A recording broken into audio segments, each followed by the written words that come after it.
босцоо миний дарлагдсан өвөр Монгол босцоо миний торлогдсон өвөр Монгол босцоо миний малагдсан өвөр Монгол яснаа уухай бидний дуудаж байгаа босцоо миний дарлагдсан өвөр Монгол босцоо миний торлогдсон өвөр Монгол босцоо миний малагдсан өвөр Монгол яснаа уухай бидний дуудаж байгаа босцоо. This webcast is about the human rights of the Mongolian people living under the rule of the Chinese Communist Party. The artificial division of Mongolia and the Mongolian people last century created, according to Chinese authorities, Inner and Outer Mongolia. The Mongolian Republic is now a free and independent state and has cast off the yoke of Soviet oppression. Southern Mongolia, as it should be known, has continued to suffer under Chinese rule for over 60 years. The Chinese government, using official laws, regulations, and policies enforced with the full weight of their military, continues to restrict and combat the linguistic and cultural identity of the Mongolian people under their rule. Cultural genocide, as a means to assimilate non-Chinese minorities, is being waged against Mongols, as well as Uyghurs, Tibetans, and other minority peoples. The Topics in Southern Mongolian Human Rights webcast is about the violation of human rights supposedly granted by the Constitution of the People's Republic of China and the UN Declaration of Human Rights, to which the government of China is a signatory. This isn't about special rights. This is about the human rights and dignity that every human deserves. Welcome to this broadcast of Topics on Southern Mongolian Human Rights, brought to you by the Southern Mongolian Human Rights Information Center. Today I have a little bit of news on Hada, Xinna, and Uiles. Let me start with a little background information. In December 1996, after a year in custody and after intense interrogation, Hada was sentenced to 15 years in prison. Some of these crimes were conspiracy of overthrowing the government, splitting the country, providing information to the enemy, and organizing an anti-revolutionary clique. None of these supposed crimes would stand legal challenge in any country where the rule of law prevails. Hada was thrown in prison and the bookstore he ran with his wife, Xinna, was closed. Xinna was left destitute to raise their son, Uiles. Throughout the 15 years, Xinna bravely stood by her husband and sought legal remedies to have him released from his incarceration. Xinna herself was jailed in a vicious attempt by Chinese authorities to silence her. However, that never dampened her resolve or determination to see her husband freed from an unjust prison term. Hada was subjected to beatings and torture while in prison in an attempt to force him to reform his views and turn his back on his previous positions on human rights for the Mongolian people of southern Inner Mongolia. Despite this abuse at the hands of the Chinese Communist Party thugs, Hada has steadfastly refused to recant any of his positions. The price he has paid for adhering to his principles has been heavy. His health has deteriorated as a result of the medical complications resulting from his internment and physical abuse, the loss of more than 16 years through incarceration, seeing his family in prison and prevented from leading a normal life. In December 2010, just before Hada was to be released, both his wife Xinna and son Uiles were arrested on trumped-up charges and taken into custody. When it came time for Hada to be released from his unjust confinement and mistreatment after 15 years, the Chinese authorities placed him under indefinite custody, along with his wife and son. Subsequent news indicated that the authorities permitted a family reunion and were prepared to release them from custody if they signed papers confessing their guilt and promising to remain quiet. The authorities also reportedly offered them the opportunity to leave the country and seek asylum elsewhere. However, these offers were refused.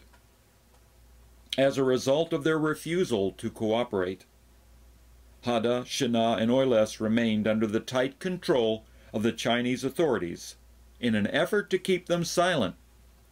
The same tactic used against so many other defenders of human rights in China. Most recently, we saw headlines attesting to these tactics with the escape of Chen Guangchen and his wife from China. The Chinese authorities' treatment of Hada is no different. In fact, one could argue that they're worse. The latest news from southern Mongolia concerning Hada is from a relative that was allowed to meet with him in April. Hada related that he was being sent to a luxury resort. In addition to the self-identified doctor and nurse that escorted Hada, more than 8 other armed individuals provided security, while the on-the-scene medical staff monitor Hada's health during their lunchtime meeting. After 17 years incarceration by the Chinese government authorities, Hada's health has declined considerably while in the custody of the state. Hada suffers from multiple illnesses, including chronic leg pain, back problems, stomach ache, and deteriorating vision. Hada also related that he continues to reject the Chinese government's attempts to silence him. He plans on suing the local authorities and security apparatus after being released. But the authorities are insisting that he sign a paper to admit his wrongdoing before he is freed. The Chinese government used torture to compel him, as well as arresting and detaining his family members to compel him to sign. The latest attempt have the authorities offering high-paying jobs, luxury accommodations, and expensive cars to sign the paper. Hada remains adamant that he has done nothing wrong and has nothing to admit. What we are seeing is a government intent on breaking a man of his principles. The use of the term luxury resort to refer to a prison compound is not totally without sarcasm. Imagine yourself in luxury surroundings without being able to see family or friends, to know that your loved ones are under constant surveillance and being continually harassed by the authorities, to know that there is nothing you can do to help them were something to arise. You can put gold paint on feces, but it is still feces. The Southern Mongolian Human Rights Information Center has learned that Xinna, Hada's wife, has been released from Inner Mongolia No. 1 Detention Center in April, and now lives under house arrest with her son in their bookstore's rented warehouse in Hada. Since the Chinese government confiscated their home, the warehouse is the only home they have. This is an example of how punishment is meted out in China. Not only is the accused punished, but the entire family is made to share in the punishment as well. Is this what a rapidly emerging modern China considers progress? Xinna has also vowed to raise the issue of her unlawful detention of over 15 months. She will also appeal her closed court convictions on charges of engaging in illegal business. Xinna was also offered a high-paying job, luxury accommodations, and expensive cars to sign her papers and keep quiet. But she also refused and remains subject to continued harassment from the authorities. Uiles was also offered luxury bribes, including a beautiful girlfriend, but he chose to respect his parents and work to save his cultural heritage. On May 10th, it marked the 1-year anniversary of the tragic death of Mergen at the hands of a cold-hearted, coal-hauling truck driver. To recount, Mergen was attempting to stop a convoy of coal-hauling trucks that were driving through the grazing lands. In addition to the destruction of the grasslands, From the 100-ton trucks, the herders' animals were also being indiscriminately killed. After Mergen was run over by the first truck and subsequently dragged for 150 yards, the truck driver was heard to say, "Killing a Mongol at most will cost us 400,000 RMB, and our boss has plenty of it." Conditions for herders have not improved, as evidenced by the brutal beatings of more than 20 Mongolian herders when they attempted to stop the appropriation of their land. In July 2011, reports from southern Mongolia state that men armed with sticks and bulldozers attempted to take away grazing lands from the local herders, and that more than 20 had to be hospitalized for serious injuries. The thugs killed all their livestock as well.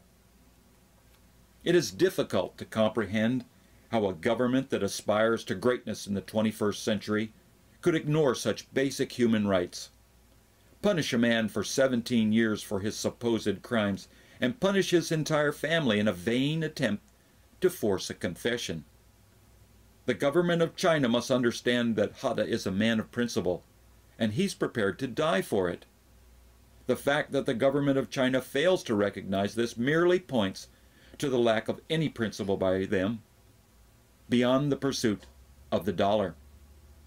Please take the time to visit our sample letter page to find out how to contact your U.S. elected officials and inform them of the continued deterioration of human rights in southern Mongolia. This is also an opportunity to ask the U.S. government to express concerns about the continued detention of Hada, Xinna, and Uiles with the People's Republic of China. A handwritten letter to your elected representative means more than 100 emails. So please, use your rights to send a letter today and help change the situation in occupied southern Mongolia. The URL for that sample letter is http://smhric.tv/sample letter, all one word. Thank you for taking the time to become informed about topics in southern Mongolian human rights. Thanks for watching.